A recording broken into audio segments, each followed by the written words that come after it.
Your kid just signed up for their very first tournament. You said yes. They're excited. You're smiling. And somewhere in the back of your head, a little voice just said, "What did we just get ourselves into?" That feeling is exactly where we need to start. I've been in martial arts my entire life. I've coached thousands of athletes through their very first tournament. I've competed internationally myself. 20 years of watching kids walk up to me and say, "I'm in." And here's what I can tell you after all of that. Nobody prepares you for the 6 weeks after you sign up. Not the physical training, not the competition nerves, not the moment your kid looks at you and asks, "Am I ready?" That's what we're covering today. And over the next few videos, we're gonna walk you through the halfway point, the night before, and what to do when it's all over, win or lose. But right now, we start at the beginning. You signed up. Now what?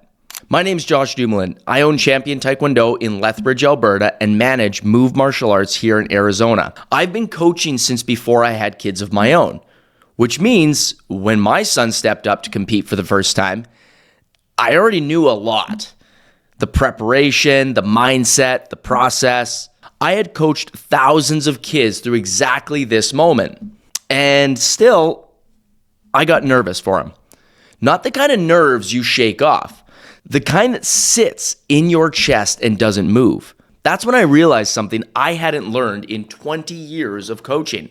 There's a difference between knowing something and feeling it when it's your kid on the mat. If you've ever felt that, you're in the right place. So let's talk about what actually happens when you say yes. Your kid is fired up. They want to compete. They've been training. They feel ready. And you sign the form and get registered. Then you drive home. And somewhere between the parking lot and the front door, reality sets in. When is it? How far is it? What do they wear? What do they eat? How much do they need to train from now until then? Are they actually ready? Did we make a mistake saying yes? Sound familiar? Here's the truth. That's not weakness. That's not bad parenting. That's love doing its job. The question isn't whether you're going to feel it. You are. The question is what you do with it. So let's deal with the easier part first. Physical preparation. 6 to 8 weeks out, this is the time to increase your training. Not randomly, smartly. More reps of what you already know. More consistency in showing up. When I run a tournament prep, I give my athletes routines to do outside the school. Doing more consistently does something to you mentally that you can't fake. You stop wondering if you're ready. You put in the work. That's not something you can manufacture on competition day. It either happened in the weeks before or it didn't.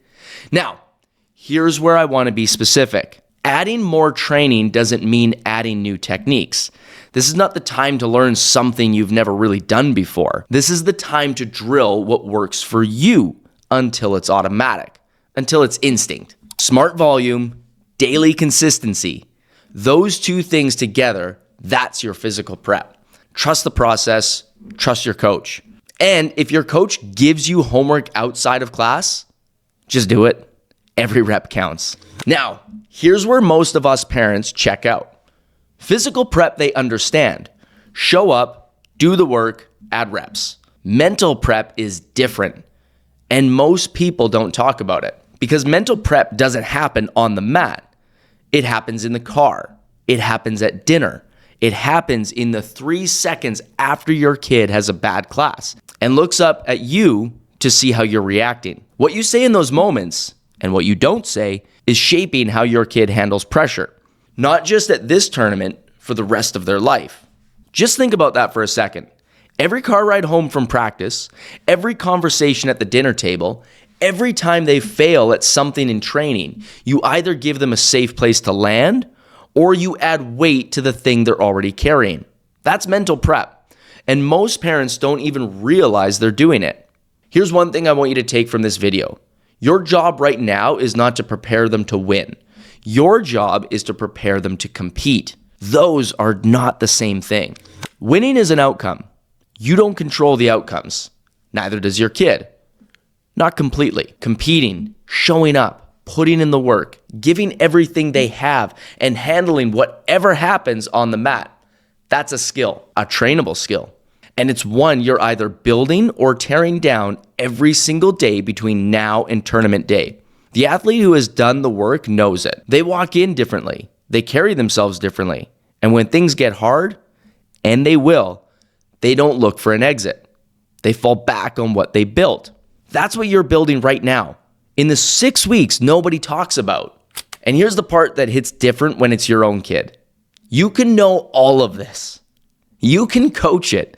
You can teach it to thousands of athletes, and you still feel it in your chest when they step up to compete. That fear you feel for them, that's not weakness. That's not a sign you're doing something wrong. That's what it feels like to care about someone more than you care about yourself. The job isn't to not feel it. The job is to not put it on them. So, what can you do right now? 3 things. First, keep it normal. Don't make every conversation about the tournament. Don't treat them differently. Kids feel pressure when the energy around them changes. Stay consistent. Your normal is their safe place. Second, ask better questions. Not, are you ready? Not, do you think you're going to win? Those questions create anxiety, stress, because there's no good answer to them. Try this instead. What's one thing you want to work on before the tournament? That's a question they can actually answer. It puts them in control. It shifts the focus from the outcome to the process. That's where their head needs to be. Third, watch your face. I'm serious. Your kid is reading you constantly. If you're tense, they feel it. If you're worried, they absorb it. You don't have to pretend everything is perfect, but you do have to manage what you're putting into the room. Your nervous energy is contagious. So is your calm. Choose calm. Look, I've competed and coached at international level. I've seen kids win and fall apart. I've seen kids lose and walk off the mat stronger than they've ever been. And after all of it, here's what I know. The 6 weeks before a tournament don't just prepare your kid to compete. They prepare you to be the parent your kid needs in that moment. That's the work nobody talks about, but we're going to talk about it. Over the next few videos, we're going to cover what happens at the halfway point when the doubts really set in, the night before, and how to handle them as a family, and what to do after an event is done, win or lose, because that conversation might be the most important one you'll ever have with your kid. That's coming. And if this hits home or helped, share it with a martial arts parent who needs to hear it. They're out there, and they need this conversation. Please make sure you're subscribed so you don't miss the next one. I'll see you then.